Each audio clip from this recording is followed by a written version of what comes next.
This is WWE superstar Drew McIntyre, and you're listening to the WWE Podcast. The champ is the one that everybody wants, me. It's going to WrestleMania. Claymore! Austin 316 says I just whipped your ass. This is my iron. You're going to acknowledge me. It's time for your WrestleMania Night 1 review, and I've got somebody very special with me. You guys have heard her before, but this is different because we have somebody who attended live in person in Philadelphia last night at the Lincoln Financial Center, and we have Krisy back with us.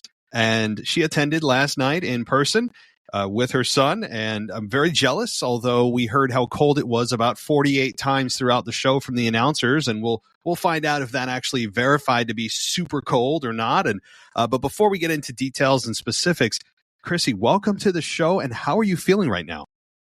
Hi, Matt. I'm so glad to be back. I don't even have the words to describe how I feel. I'm tired, but I was so overwhelmed, but I'm also so grateful to have experienced that. This was definitely a once in a lifetime moment, something that was on my bucket list. And to be able to experience this with my son was just so rewarding on top of that, because I've been a fan since I was his age. So it was mind blowing. It felt like, going to Disney World times 500. I bet. I mean, I have been to a few, but as we talk quickly off the air, it does drain you mentally and physically. And I'm glad that they've, in a way that they have split this into 2 nights, because could you imagine sitting there for, another 4 hours for a show? I mean, yeah. Not at all. And I've only done Raw, SmackDown, and then some house shows. I've never done a PLE, so I can't compare this to any other, PLE, but so this was my first really big show, and for the fact that it was WrestleMania 40 was huge. So yeah, I cannot imagine if this was another 4 hours. I don't think the crowd people would have left, I think. Just based on how everyone was behaving throughout the night, I think people would have left if it would have went on another 4 hours. Well, then that leads me to my next question, is because there's so much criticism online about the crowd in Philly, that you guys were quiet, and that they're outside of some huge moments, obviously The Rock, and during that match you guys were loud, and you heard the R-Truth pop. That was, it came across really nicely on TV, but there were a lot of moments that it felt very quiet. And to be fair, there may be some legitimate reasons. There's no roof, so a lot of sound escapes into the heavens. Also, it's cold, and people aren't really motivated to yell and scream as much when it's as chilly as they say it was. So did you feel that same way in person, that, wow, this isn't as loud as I expected? Or do you feel like, no, we were yelling and screaming and it just didn't translate on TV? No, I 1,000% was so shocked by how quiet it was. There were moments where, I was wanting to yell and scream, but it felt uncomfortable because everyone else was so quiet. But then there were moments where we were definitely really loud, and I was wondering, I wonder if this is coming across on the screen, certain matches. But there were matches where the ladies' match with Bianca and Jay and Naomi, it was so quiet.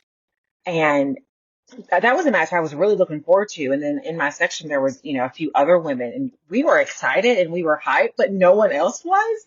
So it kind of made us want to sink into ourselves. I'm like, okay, no one else is screaming but us. Let's just sit down now. But yeah, I would say I expected the audience and it to be loud. I was almost like, should I get Cortland headphones? Like, that's how loud I thought it was going to be. And it was not. Wow. There were definitely moments, but for the bulk of the show, it was very quiet. And even I'm sure I pissed off some people behind me, but I was standing. There was moments where I'm like, you need to be standing. Why are there only a handful of people standing in my little section, which I was in section M, which is kind of club level section. So it was a smaller section, but I was pleasantly surprised that it wasn't as hype as it was. And granted, it was cold, and I'm from Tennessee. I'm not from Florida part of stuff. I know what cold is. So we expected it. We were layered. I think I got a little bit of windburn on my nose. I feel like my nose was sunburnt this morning just from the wind. So it was cold, but I kept thinking we were at WrestleMania. stand up. Honestly, it made me warmer from like standing up and shouting. I'm like, this is helping me stay warm. I was quite surprised by how quiet the crowd was. Granted, like I said, there were moments, but it was significantly quieter than I expected. It really was, and there were certain moments, especially, and we'll get into Jimmy and Jay, which was to me a massive disappointment, and that was the crowd. I don't think knew what to do with that match, and like you said, with the women as well, and we'll go match by match in a moment. But I think as you're telling me this, it did seem as cold as they were telling us, even though they said it was 50 degrees, 52 degrees. It was like we were getting a weather update from Michael Cole every 15 minutes, and I mean seriously, it was ridiculous. But as I'm sitting there going, it's 52 degrees, but wind does make a massive difference. And perhaps that is a contributing factor with people being a little bit more subdued. And like you said, if you're sitting there, you feel the urge to yell and scream and make noise as you should and feel the right to do at a WrestleMania event. If you have the rest of your section sitting there, you feel a little awkward if you're the only one yelling and screaming. So it's kind of one of those deals where, well, I don't want to be the weird person. And, even though it's WrestleMania, it's weird that you have to feel that way. So I think that sound, from what you're telling me, the weather actually did play a pretty big factor in people not being yelling and jumping like they normally would be. 100%. And it was so funny because obviously we couldn't hear what Michael Cole was saying, but we could see on the screen that they kept popping up the temperature.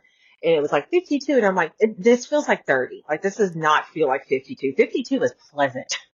The wind made it feel like it was 30 something degrees. But I 100% agree that your section kind of depends on it, because there was a section over from us and I was like, I want to be with them. I want to be over there. They were getting into it. I always have to ask this too, just quickly, demographic wise, young, old, I'm guessing family, probably a whole mix of people, or did you see a pattern of certain types of people that were there?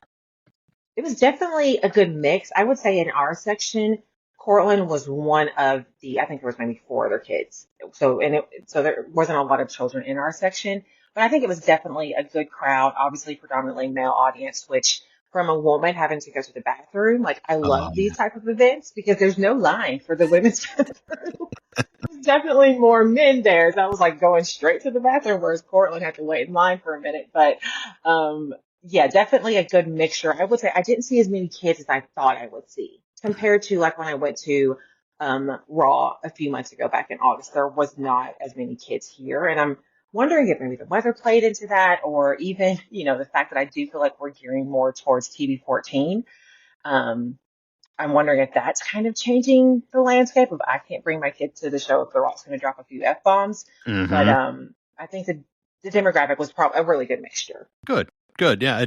It seemed that way from what I saw on camera, but every time they pan into, especially people close to the ring, it's just predominantly male, which has been WWE's core audience since the inception of time. I mean, that's generally who they've catered to, but they've brought in a lot of women over the last several years, which has been great. The Uprising, the Women's Evolution and Revolution, which has been a big deal and a big reason why a lot of the women have started to become attracted to the sport. But let's get into the matches themselves. I have so many little questions to ask. The final one I'll ask, because if I forget, I'll be really angry. Did I actually hear some boos for Cody Rhodes? Was that real? Okay. Matt, I was in heaven. I was so shocked by that because it was a significant amount. And it was at the beginning. It started early when they were showing clips of Cody. There were boos, and I was like, "Is this happening? I thought, you and I and our feelings for Cody. I'm like, I thought we were the minority here, right? But there was definitely some boos for Cody. Obviously, the cheers kind of overpowered the boos, but there were boos there, and I was like very shocked by that. Okay, that makes me very warm and fuzzy inside for all the cold weather. It warms my soul. Like, I mean, I feel validated now. And do I think it's going to be a pattern? Probably not. But at least for a one night, I'm like, is this in my mind? Am I actually hearing this, or is it just the wind? Is it so good? I'm glad, and we'll dive into that a little more. But let's get to the matches, just in the interest of time here. We got Rhea Ripley and Becky Lynch. Well, Triple H opening the show, and he didn't say much. But it was cool to see him, and he just basically said, "Thank you, welcome to WrestleMania." So, any comments on Triple H's entrance? Triple H he's also one of those where he is one of my favorites growing up, and to the point where like one of my birthday gifts was his documentary where it was on DVDs. Like, that's how old I am. Like, that was a birthday present from my mom to me. So I love Triple H. And it was so funny as we were getting ready for the show, my son and I, we were listening to entrance music and his came on and I was like, oh, we won't hear that tonight. That'll be sad, but oh well. So when his music cued, I was like, what? Like I did not expect it. It was very good to see him live. I didn't think I was going to, but it was quick, short, but it was really good to hear his music and to see him.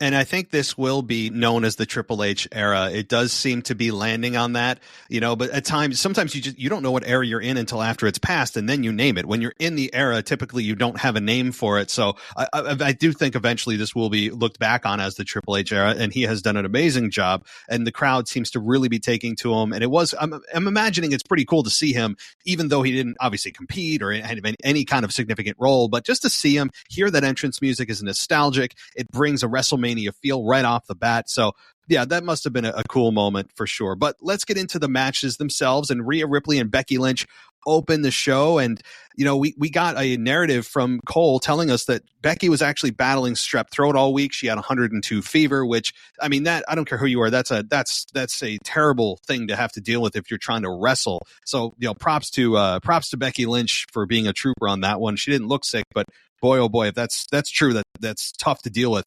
But Rhea Ripley gets her own entrance music with the band playing her music. She's got now extensions in her hair, changing up her look. I like it. And this match, of course, as we know, ends with Rhea Ripley beating Becky Lynch in about 17 minutes. I'll toss it to you for thoughts. Can I say it was shocking to me because with this match I knew that Rhea was going to be over. I didn't expect Becky boos, but at the very beginning, as they were playing just like clips of what was to be expected, what was the card for the night, the people were booing Becky, and even the woman sitting next to me, we were both like, "Oh, are people booing Becky?" Like we didn't expect that. So Mommy is definitely 100% over. She had a huge pop. Everyone was so excited. They put on a really, really good match. I would have known Becky was sick. Like I couldn't hear what Michael Cole was saying, so I didn't even know that. You wouldn't have known based on her performance. There were definitely moments where I thought Rhea was going to lose, and I was going to lose my mind if she did. So they definitely put on a wonderful match. It was a great way to open up the show. I was so excited to see Rhea live, and it was definitely exceeded my expectations for sure. I would But agree. I kind of went in a little bit low. Yeah, I didn't have super high expectations at the beginning when this match was officially announced. But I feel like as the weeks have progressed, the ladies did a really good job in the storytelling and kind of pulling me in to their match more than I was in the beginning. So I would end up very happy with the match when I initially thought I wasn't going to be. That's how I felt going in. I mean, originally when they announced it, I'm like, like it should have been to me Bianca in that spot. Now, of course, they can get to that at another WrestleMania, but I was a bit kind of ho-hum about it. And really, it didn't get me excited until, like you said, kind of like the last few weeks where they ramped it up. They waited till the 11th hour to make us really care, and they did a good job. And this match, I think, delivered beyond what the build was, which is always a good thing. And some of the near falls were believable. When Rhea was nearly manhandle slammed off the second rope, I said, if she hits this, it could really be over. She hit the manhandle slam once. You knew that at WrestleMania, there's going to be kickouts of finishers all over the place. So you're thinking everyone's got to be hit with a finisher at least twice to believe that it could be over. But in this case, with Rhea Ripley on just really is still a rising star, you kind of knew that Rhea Ripley was going to retain here. It doesn't make sense for Becky Lynch to take the belt yet because Rhea's still on the rise. You'd be cutting her off at the pass. I don't think you'd see a full give her the full run that she deserves. And the crowd, as you said, I mean, it came across on TV. It wasn't totally anti-Becky, but you could audibly hear those boos. And Rhea Ripley was easily the one that was over here. It was the right call. I don't think there was any need to take the belt off of Rhea. And it very much felt like also kind of like a goodbye match for Becky for a little while. It felt like she, after this match, could be taking time off. They zoomed in on her face, and her face said a whole lot about her, like just the way she looked. It looked like she was about to say goodbye for a little while. I could be totally wrong, but it would be a match in which you would have that person lose and take some time off. And I think her character does need a little bit of time off, some recharge, some rethinking, a little repackaging upon her return, because the fans have started to a little bit organically turn on her, and I don't know if that's what they want. That was my thought too when they zoomed in on her face. I thought, I was like, was this the goodbye match? Is she retiring? It felt as if she was going to be leaving for a while. And just based on the fact that the crowd was booing her, I think you're right. I think she needs to to take a break and then come back maybe with something new, and we'll see how the fans react to that. Well, we got our next match here in the Judgment Day. Damian Priest and Finn Balor versus DIY, New Day, Awesome Truth, A-Town Down Under, New Catch Republic, and that was a 6-pack ladder match for the Undisputed Tag titles. But I was under the impression, and a lot of people were right, I was wrong. I thought it was just going to be for the Undisputed Tag titles. Apparently, they split the titles. And it's no longer a unified belt, and I'm fine with that. I mean, it wasn't really clear that was going to be the case until they actually put the belts up, and I'm like, oh yeah, definitely they're splitting them again. That's fine. This match scared me from the get-go that it was going to be something that, I mean, seriously, I was waiting for the referees to put the X sign up. I was waiting, I was very concerned actually for the health and safety of the wrestlers in here, because you knew it was going to be a car crash. You knew that they were going to take insane risks. That ladder that I'm sure you guys saw too, when they kept climbing up the ladder that was like buckling and it was breaking at the leg, I'm thinking there, oh my God, and there were times that they nearly injured themselves because they weren't replacing the ladder, and they finally did. And it ends up, of course, as we know, A-Town Down Under wins the SmackDown Tag Team titles, and boy, oh boy, there was nobody over more than R-Truth, and he finally gets his moment at 52 years old, winning the Raw Tag Team titles. What did you think? This match, honestly, okay, that makes me feel better, because I was going to ask you, did I miss an announcement about the belts being separate? Because when it started, when Austin Theory and Grayson Waller got the belt, I thought, are they not ringing the bells? Everyone around me was confused. I was like, oh, okay, I guess they're separating the titles. And I was like, did I miss an announcement about that? So, when they won the belts, everyone booed like crazy, but I think it's because we all thought it was over. We all thought, crap, we wanted Truth to win. So that was a pleasant surprise and kind of confusing. This match was hard to watch live. I was on the edge of my seats. I had the same reaction you did. I was just waiting for someone to get hurt.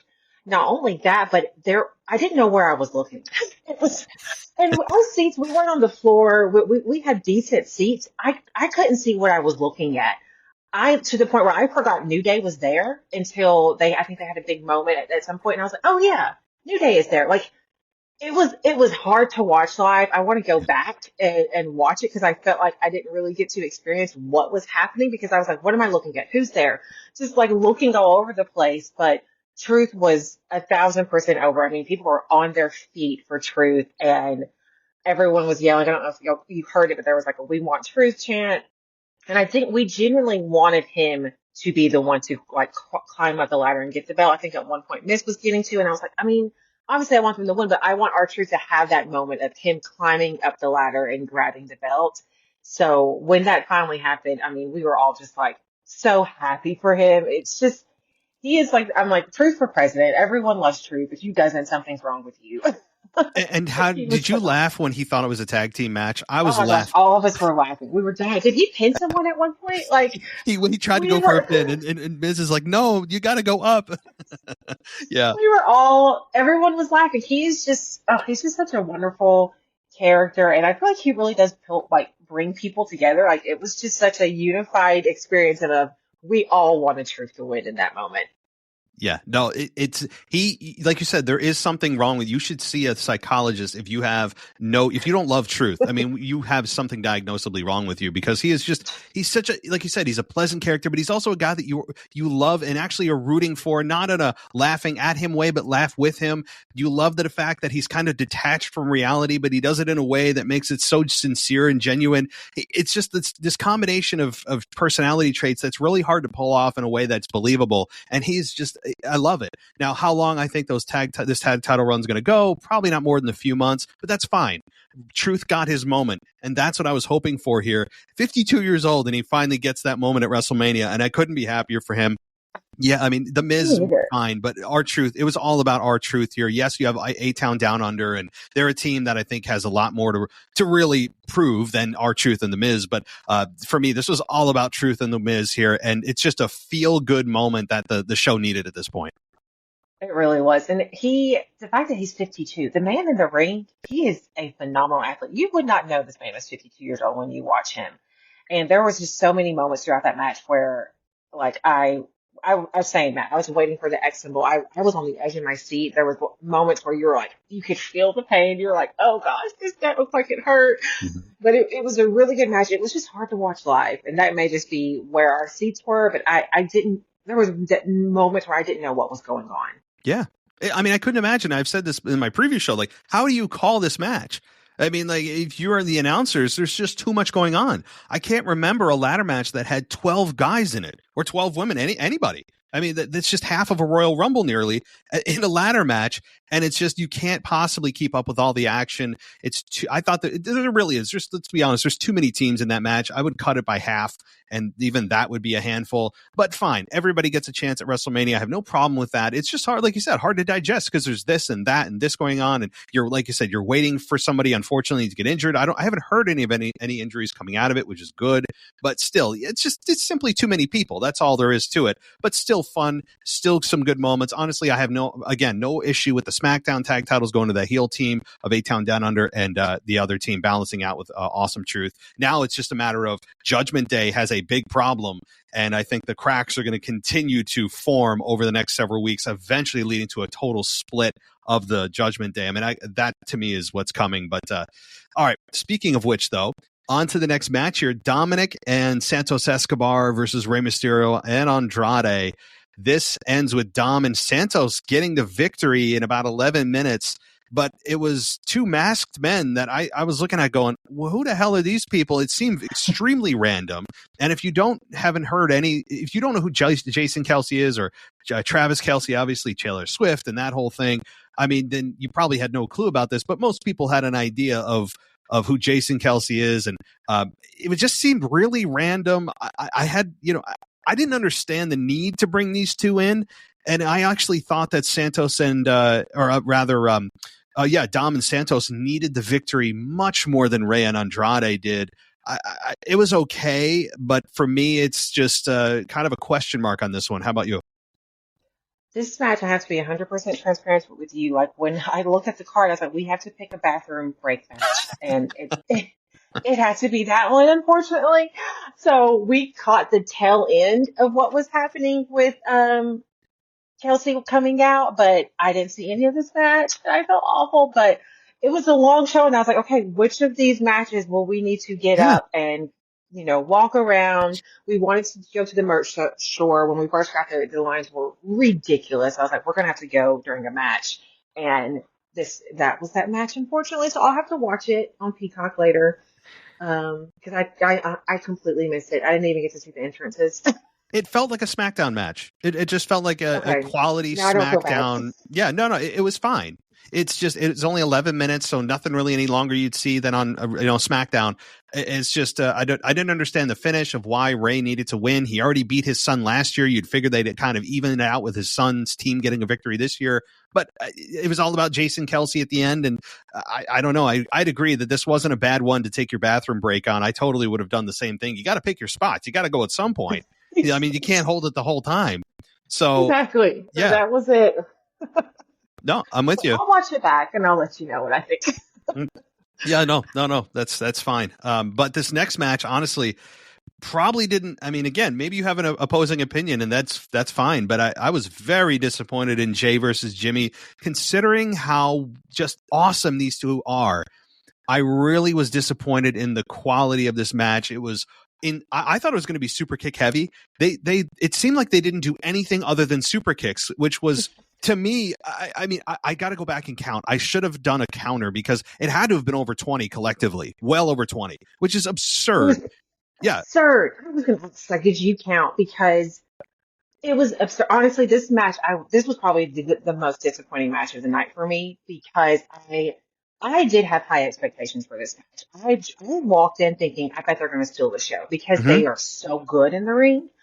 And their build up, like the video that they played with videos of them as kids, it was so good. And Jay is so over right now. I've heard Yeet in the airport. I heard Yeet at WWE World. Yeet chants were going on while we were waiting for the gates to open. All 72,000 people in the crowd were standing with their hands going back and forth when his entrance came out. He is so over right now that I remember you said that you had thought that this was below him. And It was. Mhm. Once the match actually happened, I was like, I hope this doesn't push him down because he is so over right now. But I know the quality of a match he can put on. Like his IC title match was 1,000 times better than this. Like, where was that, Jay? That was the Jay that we needed, and we didn't get it. The super kicks were so obnoxious. I'm like, Shawn Michaels did not come in on a zip line for the super kick to be disrespected this way. Right? Like Yeah. he didn't end Ric Flair's career, and I'll put "end" in quotation marks because he doesn't know how to quit. He didn't end Ric Flair with that amazing super kick for it to be treated this way. I was so sad for this match because I really expected more. I hope this doesn't push Jay back down because he is over. Like the crowd 1,000% is behind him. And I hope this ends this bloodline chapter with him. I hope he goes on and does better things because this pulled him back 5 steps easily. It's very weird that you have two guys who have been together since birth that have no chemistry in the ring. Now, to be fair, they also have been a tag team almost their entire career, and they've been partners, not opponents. So there is a little bit of that, but my God, I mean, it's like they were a parody of the match. Like, if I was to create a parody of the match, it would be super kick, super kick, super kick. It'd be just trying to like obviously overplay the super kick, and the pacing of the match was weird. There were awkward pauses on top of it. It's like they suddenly became amateurs. It was very bizarre. And I, you know, it just, yeah, it was uncomfortable to watch. Even the crowd at some points were, I heard, it just sounded like dead silence. The crowd just, I don't know what to do here. And, you know, it was just, I know what they were trying to go for, but on top of the overuse of super kicks, it's not like they were even selling them. I mean, they weren't even like they just, it's almost as if they didn't get hit. I mean, imagine somebody actually kicking you in the face. You'd be down. It's a knockout shot, which is why Shawn Michaels used it for his whole career, because it's a very believable finish. And when, it's been overused throughout the years, but this was absolutely egregious to the point where I just go, this is actually embarrassing to watch. Because, and I hate to say that with these two guys, but I'm like, if I had somebody in my, sitting with me, a friend watching this with me, I'd be like, can we just do something else right now for the next 10 minutes? It was an embarrassing match. And I hate saying that, but they can move on. They'll both, I think, be fine, but they need to just move on quickly from this and move on to new opponents and not each other. This needs to end immediately. 1,000%. I was wondering if the no sales came across the way, because in person, it was like, okay, come on. Like, it was like you said, it was embarrassing. It was just so disappointing because I love both of them. I think they're so talented, but it did not come across on this match. And it makes me sad because I feel like this was probably a match of a lifetime. This was definitely something that I'm sure as kids they dreamed about. And I don't think they fulfilled anyone's dreams, certainly not mine. No, they didn't. It's they made mine into a nightmare. To pun a phrase from Cody Rhodes, they turned my dream into a nightmare because this was just bad.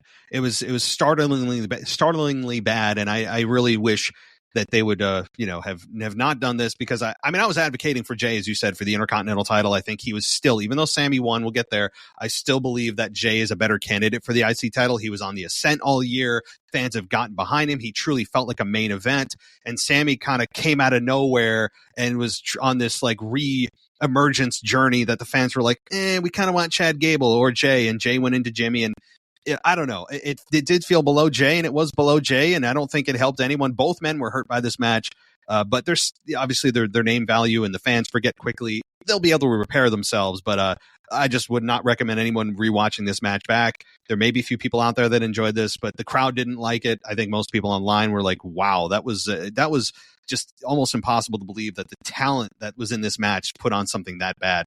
But all right, any final thoughts on Jimmy Jay?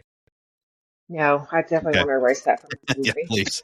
But, the one thing I also wanted to mention, non-wrestling related, that Samantha Irvin did, introducing Lil Wayne as, quote, the greatest rapper of all time. Well, I'd never heard that before. And also Lil Wayne performed 5 lines, and I'm like, well, what? Lil Wayne did.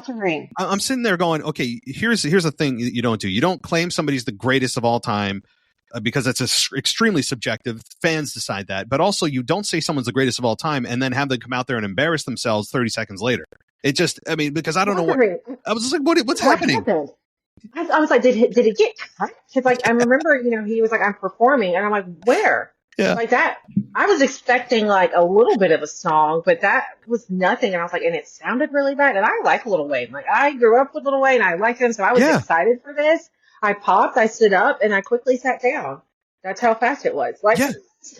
I go, did he forget his lines? Was this supposed to be longer? What's happening? And he didn't even sound good. And I'm like, yeah.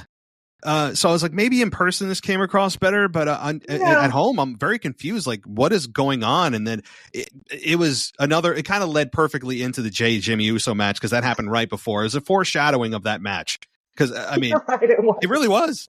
I mean, again, and I like Lil Wayne too, but that was just like, what is happening? So, all right, it was not better in person. I will. No. I will let you know. Okay, good. Well, the cloud lifted a little bit here as we get into the 6-woman tag team match of Bianca, Jade, and Naomi versus Asuka, Kairi Sane, and Dakota Kai.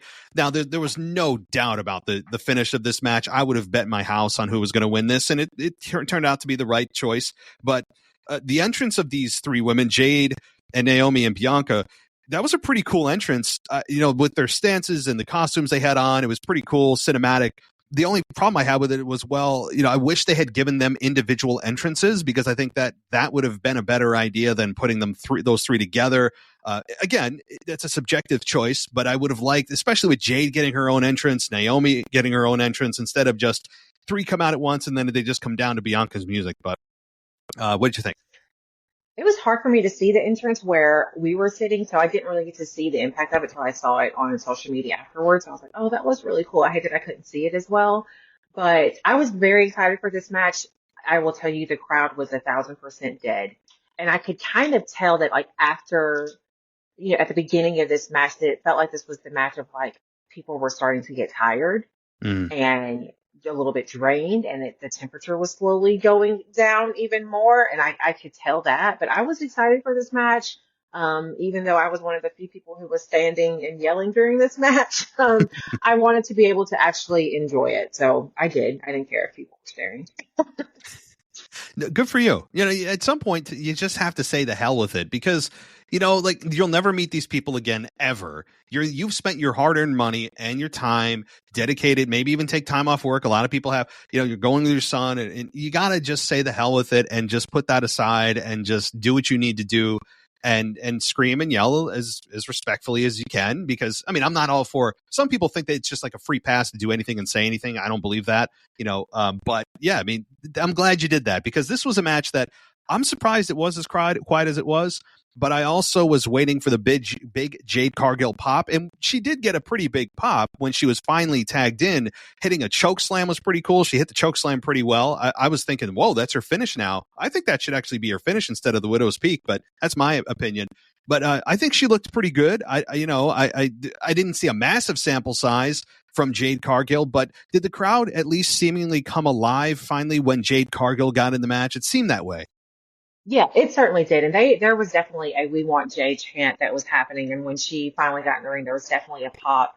I will say, she looks phenomenal. Bianca is one of those, I forget about how good Bianca is in the ring. She is a athlete. Like she looks really good live watching her in the ring.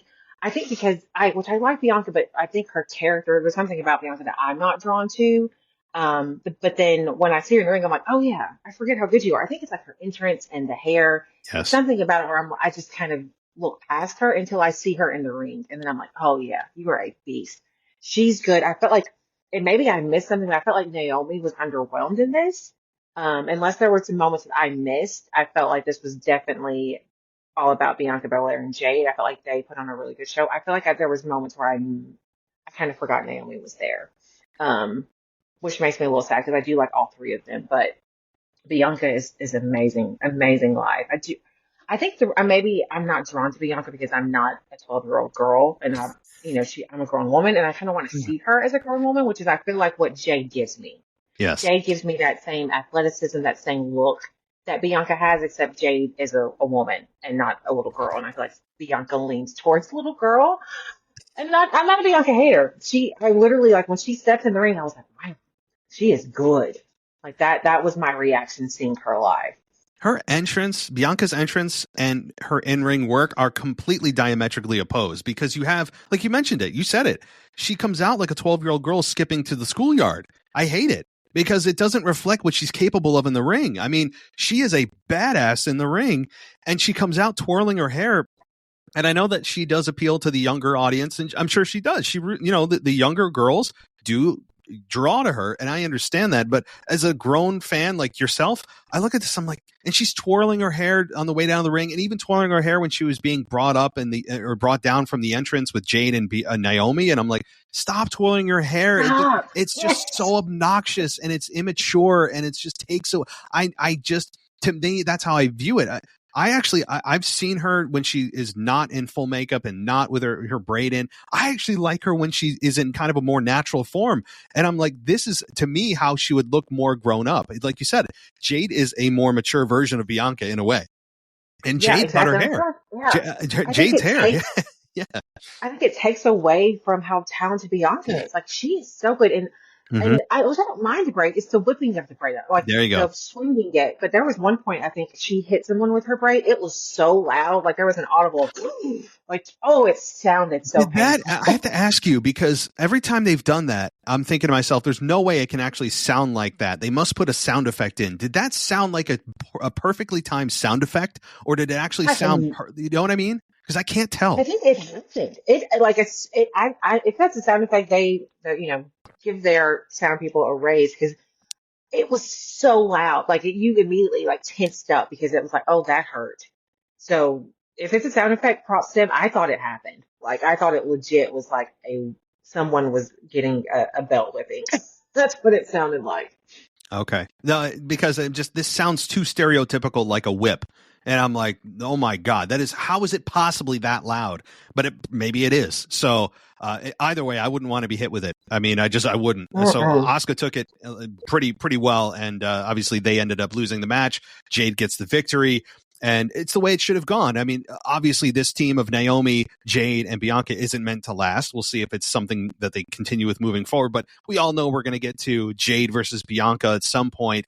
That's the match that a lot of us, even when Jade first came in, we're like, ooh, that'd be kind of a cool match, just based on physical stature. They're very similarly built. So that's going to be a fun match. It's eventually going to happen, but no signs of dissension. Everybody seemed to get along fine. A very kind of a matter-of-fact established Jade. It was really about Jade here. Bianca continues her winning streak at WrestleMania. She hasn't lost yet, but this was about Jade getting on the map while Bianca takes kind of a couple steps down here from where she's been at WrestleMania the last couple of years, kind of hidden in this tag team, which is a bit surprising. So any final thoughts here before we get to the IC title? Something I missed live and I think even the people around me missed it too, was the miss from Asuka. Because like when they were playing the highlights, both the young woman who's sitting next to me, we were like, when did that happen?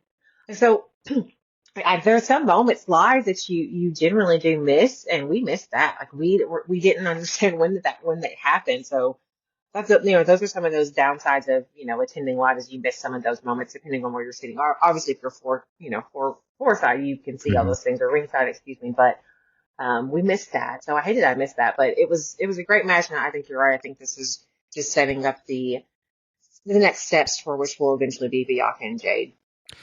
Absolutely. And Jade is just getting going. She, again, looked pretty good in the ring. I wouldn't say she was outstanding, but she keeps doing these very small sample sizes, quick moments in the Rumble, like the hot tag at the end of the match. Like, we haven't seen her yet in a long form, and maybe they don't feel she's ready for one-on-one, which is fine. She has room to improve, but maybe that's why they pivoted. It was going to be Bianca Jade, and they pivoted to a 6-woman tag, which is fine.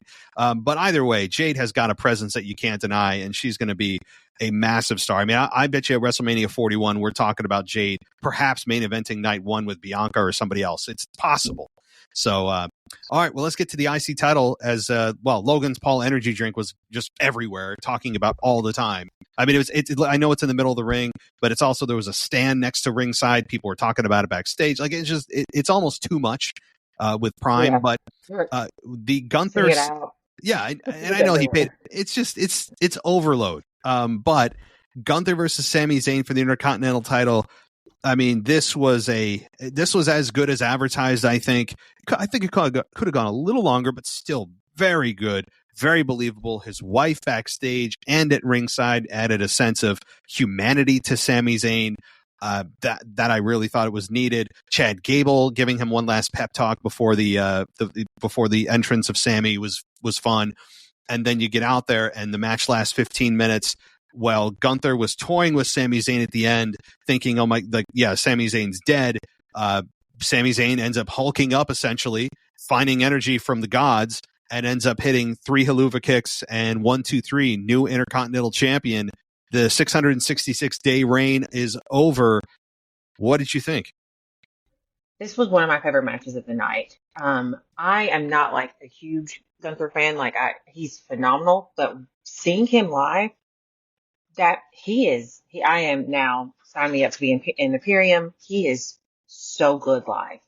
He is a hell of an athlete. He knows how to tell a story in the ring.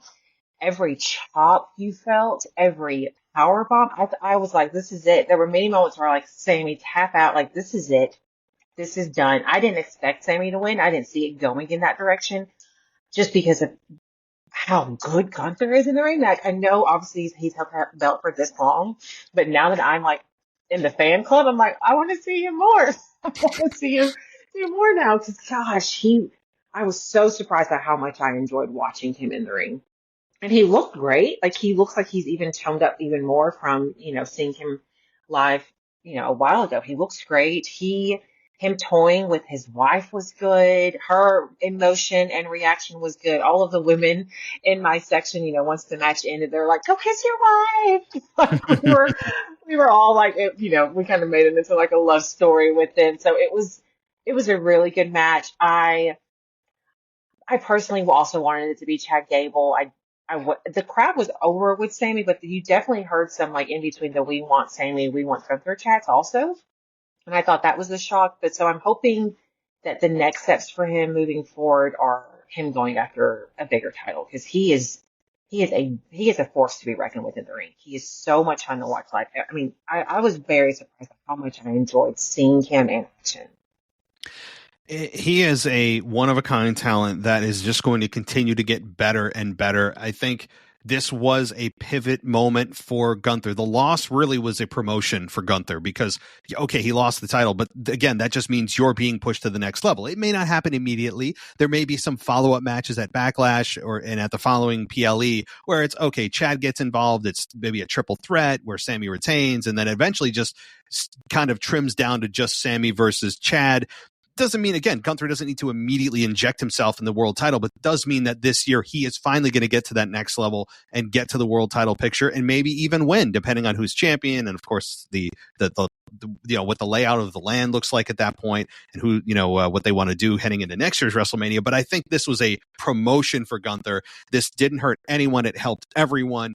And I'm really looking forward to Chad getting involved because as we saw a few weeks ago on the Gauntlet match where Sammy and Chad were the final two, it was an incredible end to that match where you wanted more and more. So Chad getting involved, which he inevitably will, because he told Sammy, you owe me a favor. If anyone caught that, that just means you owe me a title shot. So I think Gunther may want a rematch, but you could have a triple threat at Backlash. And that's going to be, I mean, if you thought this was good, adding Chad Gable is just going to make it that much better.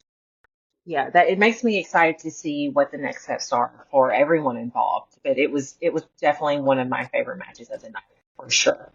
Oh, yeah. It made up for the Jimmy J debacle. I will 100%. say that. All right. Well, we get to the main event here. Now, I got to ask, how excited was your son to see The Rock? I know at this point, it is late in the evening. You're tired. You're cold. You're probably hungry. You're thinking about sleep. But The Rock's entrance hits. He keeps evolving his entrance. How excited were you and your son to see him? Oh, gosh, Matt, let me tell you. It was... I'm a crier anyway. Like, I cry when I'm happy. I cry when I'm sad. I cry when I'm angry. So all my friends were like, have you cried yet? And I cried at the very beginning of WrestleMania, just for sheer fact that, holy crap, I'm here. I teared up a little bit with Triple H because I didn't expect it and I love him so much. When I say I cried like a 12-year-old girl at a Taylor Swift concert when The Rock came out, I mean, it was almost embarrassing. I'm shocked my makeup stayed on. It was like the kind of cry where you make noises, like, oh, okay. like, wow. my God. Oh, I know it's embarrassing, but it was it was so overwhelming, and I was just so happy to be in the moment. I mean, he was the only reason that I even went to WrestleMania. It was to see him, and that entrance was iconic. It was epic. We were tired. We were cold. It was long. I knew all of the entrances were going to be very long, but it was worth it. It was 1,000% worth it. We were so hyped to see him. And I will say I didn't get to watch SmackDown or the Hall of Fame. So when he came out with the belt, because this has been a busy weekend, I was confused about what belt it was, and if someone had to explain it to me, I was like, oh, okay, thank you. Yeah. But oh gosh, that man, I was I was I was so happy, and I was very proud of myself because as catchy as Cody's song is, I did not stand up and scream whoa. A, because I've heard it everywhere this weekend, like at WWE World, they had the entrances that you could do. Every single child picked his entrance. So I was like, I hear this one more time. My eye was twitching. So I did not. And my son was looking, I could tell he was looking at me when that part came on, like waiting to see if I was going to do it. Absolutely not. Um, but seeing The Rock and even Roman's entrance, I had full body chills, and it wasn't just from the cold. I was so, so excited to see both of them. But obviously The Rock brought me to tears. No, nothing wrong. No, because here's the thing. You probably and may not ever see him live wrestling again. I mean, you may see him tonight. There's a very good chance you'll see him tonight. Almost guaranteed you'll see him tonight, along with a lot of other legends that are rumored to help out Cody Rhodes. So it could be a massively star-studded, nostalgic night for you.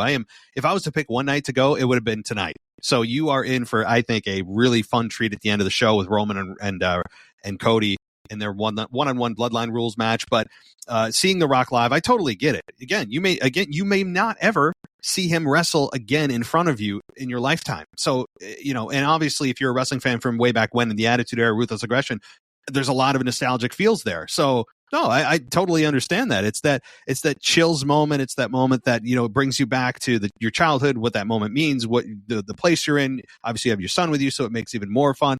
It all kind of comes together in one big ball of emotion. So, it really is. And I totally get it, even though it was, 10:30 at night or whatever it was by the time they got to it, which I was actually wondering, are the entrances collectively going to be longer than the match itself?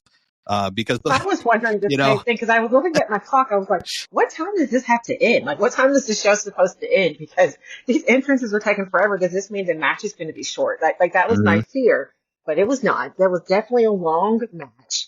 I will say that, like, the moments of them just staring at each other, like we all did our holy S moments, but then it kept going, and we were very much like, let's go, boys. Like, let's get this show on the road. We are ready to see you guys wrestle. Come on. I agree. I'm just sitting there, and the beginning of the match was kind of criticized by fans online, and I get it, because there was like, okay, can we start a little bit going? I know it's not going to be a cruiserweight match. I'm not expecting 100 miles an hour, but there was a little bit too much kind of pomp and circumstance and standoffs and stare downs. Like, I get it. I understand the theatrics of it, but like at some point you got to just either crap or get off the pot. Like, let's go here, you know what I mean? And I was kind of waiting for it. It was frustrating at times, but once they got going, obviously I think they performed very well. The Rock stumbled hilariously. I don't know if you saw that. He tripped up on, he was trying to go for a sharpshooter or something on Cody Rhodes, and he slipped and trapped and hit his head in the bottom turnbuckle in the corner. Yes, I was wondering what happened. I was like, what happened? Like, I saw it, it happened so fast, and I was like, what happened? Was that on purpose? No, he tripped, and then he no-sold it and just kept going on, and the announcers didn't know what to do. They just moved on. It was clearly a slip-up. If someone doesn't make that a GIF, I mean, you're missing out. It is one of the funniest trip-ups. You have to watch it back. It's really funny. But outside of that, I mean, The Rock did an amazing job, I think, overall. The psychology, the pacing, once the match got going, was fun. The attack on Seth Rollins' leg is a perfect, I think, bridge into tonight's match with Drew. Yes. I loved the rest of the match once it got going, and I think that false finish that I believed in, I bought in, was when Roman speared The Rock. Everyone goes, "Oh my God!" and I didn't see that coming. And The Rock sold it like $1 million, and then they both hit simultaneous pedigrees. Did you think that was it? I thought that was it, and when I say my stomach dropped, I was like, "That's it. They are going to have my man go out like this." Like, I was like, I thought that was it. So I was very shocked that it wasn't, because they sold it very well. It was a perfect sell. The crowd seemed to buy in too. You guys were chanting along and just 1, 2, and then everyone said 3, and they both kicked out. But that was a great moment. I think that really overall it was a well laid out match. The people's elbow, the rock bottom, the Cody cutters. Although the Cody cutters, for some reason, Cody could not actually hit it well on Roman Reigns last night. There was a couple of botches there. Yeah. I was going to ask because seeing it live, I was like, I couldn't tell if it was a botch or not. I was like, why does that look weird? Twice. I kept thinking this looks weird. Yeah, he didn't hit it well, and he actually broke Roman's nose on one of them. Yeah, of course, yeah. Roman and his reaction to that was like, oh, he's about to be in beast mode. Yeah, like it was. Oh, that move, and I know you've criticized it before. It looks bad. It looks bad. Like it's just not good. And Cody. I know. Well, I think I'd actually take that move as his finish rather than the Crossroads. I would actually take that because the Crossroads is just even if you in full speed, it looks like Cody's taking the bump, not his opponent. It's a bad move. I don't like the Crossroads. It doesn't look good. I'd rather take the Cody cutter, but for some reason, Roman just could not, or Cody, I don't know who's really responsible. To me, it didn't hurt the match. It was just a worthy note to mention is just like they screwed it up twice. But fine. I mean, the match wasn't hurt by it. Having those two win, having Rock and Roman win was, I think, the right move because now it stacks the deck even greater against Cody Rhodes. Now Seth Rollins could be nursing an injury going into the match tonight with Drew McIntyre. I think it's a much more fun match. Yes, it could be overbooked with too many people coming out to help, Cena, Austin, whoever. But if you know that going in, doesn't it make it more fun that it could be just chaotic and it could be a really fun, wild last 5 minutes of that match that is probably coming? So I think that, ultimately, let me ask, were you disappointed in The Rock and Roman winning? Were you expecting it? Like, how do you feel about the end? Oh, no, I was expecting it 100%. What I was shocked about with the match was how much of it didn't take place in the ring. How much, with the tables and going into the crowd, I kept thinking someone's going to get hurt and we have our main eventers right here. I was nervous about that. Cody, rock bottoming the Rock into the table. I was anxious that someone was really going to get hurt and how that was going to impact night 2. So I was shocked by that, but I expected it. I mean, I honestly thought it was over when they did the double pedigrees. I thought that was a wrap. I think I was a little shocked by the ending being, the rock bottom and the people's elbow. I didn't think that would be, the 1, 2, 3. And I guess maybe it's because in this day and age, finishers are used over and over and over again that I guess I didn't expect that to be the end. But I'm hyped for tonight. I think it's going to be even better. I think it's going to be 1,000 times better than night 1. I hope the crowd is better. It's apparently not supposed to be as cold. We'll see with the wind. I think it's the wind that makes a big difference. But this match, I was not disappointed at all. Once it got going, this match exceeded all of my expectations. I can't wait to watch it back and see if there's anything that I missed since, when they separated, when it was the Rock and Seth in the crowd and then Roman and Cody up the ramp. It was like, where do I look? Where are my eyes going? So I want to look back and see what I missed. But this exceeded all my expectations, and I was definitely huge check off the bucket list. Like you said, I think part of my big emotion was knowing this will probably be the last time I see The Rock in the ring, which is one reason why I've spent the money I spent to see him and to have that moment. So I was not disappointed in this match.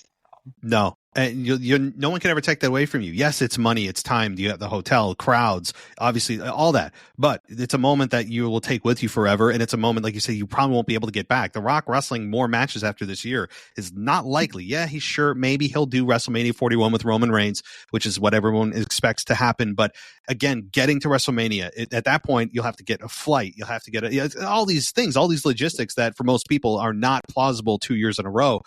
Yeah, you're going to be able to take this with you forever. And yes, this match also was 45 minutes. I don't know if anyone timed it. It was 45 minutes long. It was, I guess in the moment, insane. It didn't feel like it was that long. Like I looked down at once it ended, I looked down and saw what time it was, and I was like, holy crap. in the moment, it didn't feel like it was that long of a match. The pacing was just perfect. The Yes. timing of it was perfect. They did a really good job there. That it didn't feel like it was that long for me anyway. Well, I'm looking at the weather report tonight, and it's going to be 59 degrees, almost 60 degrees today. But by the time the matches start, it'll be in the mid 50s. I'm trying to find out what the wind's going to be because that is really what everyone was complaining about. So it'll be about 5 degrees warmer. Let me look at the wind here. So by the time the actual event starts at 7, it's going to be 57 degrees with a north wind at 7. Where you guys, it was like 15 or 20 miles an hour. So the wind should be lighter and it's a few degrees warmer. So that should lend itself to people being a little more vocal tonight. And especially they know it's the final night. Yeah. I will be. No one else around me. No, just go for broke. I mean, I don't know. Maybe put a drink or two in you, or just not give an F and just go out there. And you can't. You gotta, because you'll regret having this, kind of compile your emotions internally, and you're like, oh, I wanted to just say or do something. But anyway, heading into tonight, one last question: what are you most looking forward to? I'm most looking forward to, I have a feeling Cody's going to finish his story, which is fine, but I am most looking forward to seeing what possible surprises, what possible interferences we have with that match. That is the match that I'm probably most excited for. So I cannot wait. Yeah. I do think Cody's going to finish his story. I think Cody's going to win just based on how last night went. I hope that, because I do, all the criticism with Roman, and I even criticize how long this reign has been. Roman has, it's been a hell of a reign. Even though we don't see him as often as we definitely need to. I hope that when he loses that he does get the ovation he deserves, because he has definitely pushed the company into a realm, with him being the tribal chief. I'm going to acknowledge my tribal chief tonight, even when he loses, because I am proud to be a Roman Reigns fan and be part, I consider myself part of the bloodline as well. So I'm excited, and I hope the Cody Crybabies are freaking happy once this is over. Yeah, I know that's the thing. Well, so you're an honorary Oos. You're making yourself a self-appointed honorary Oos. No, you're right. With the Cody Crybabies there, I agree. Like, fine. It is, I think, the right move to just take the belt off of Roman. Even though I don't like Cody's character, I would secede to the fact that the booking decision is more important than my personal feelings on Cody Rhodes' babyface character. But I would also say, be careful what you wish for with Cody, because he wins. Okay. The problem is, then what? What do you do with him? How do you continue the momentum? And that's not easy to do. But we'll see. And I would agree that, the one thing that I'm going to be really jealous of and really wishing I was there was, because it's heavily believed that Stone Cold Steve Austin is going to be there. You talk about a pop of pops, and everyone's expecting. I'm telling you, I would be shocked if he's not there. Many people believe he's going to come out, hit The Rock with a stunner. If that happens, which is, I think, likely, I'm going to die. I'm going to sit at home. Yeah. So that will die. That right there is the price of admission. I mean, really, it is. So I would have paid just to come in, watch that 5 minutes, pay the hotel, pay the ticket, and then have to be like, no, you got to go. Okay, you had your 5 minutes. Like, that to me would have been worth it, because that is something. And they are actually, I know you didn't see, obviously you were in person, you didn't hear Michael Cole. He kind of hinted towards that last night, because during the match with The Rock and tag team match, he said that, The Rock has performed in Philadelphia at WrestleMania before. He said it was at WrestleMania 15 against Stone Cold Steve Austin. And I'm like, oh, he goes, yeah, a quarter century ago. And I'm like, okay, so 25 years ago, The Rock and Austin faced each other at WrestleMania 15. So wouldn't it be very apropos that 25 years later, these two are still meeting each other at WrestleMania? I mean, to me, so everything's lining up for that. I'll be very disappointed if that doesn't happen, but it seems like you could have you talk about a memorable night. You could be in for one for the ages. Oh, I hope so. I really do hope so. Man. All right. Well, any final thoughts or comments on night one? No, I think it exceeded my expectations. It was definitely a moment of a lifetime. I'm going to remember this, this moment forever.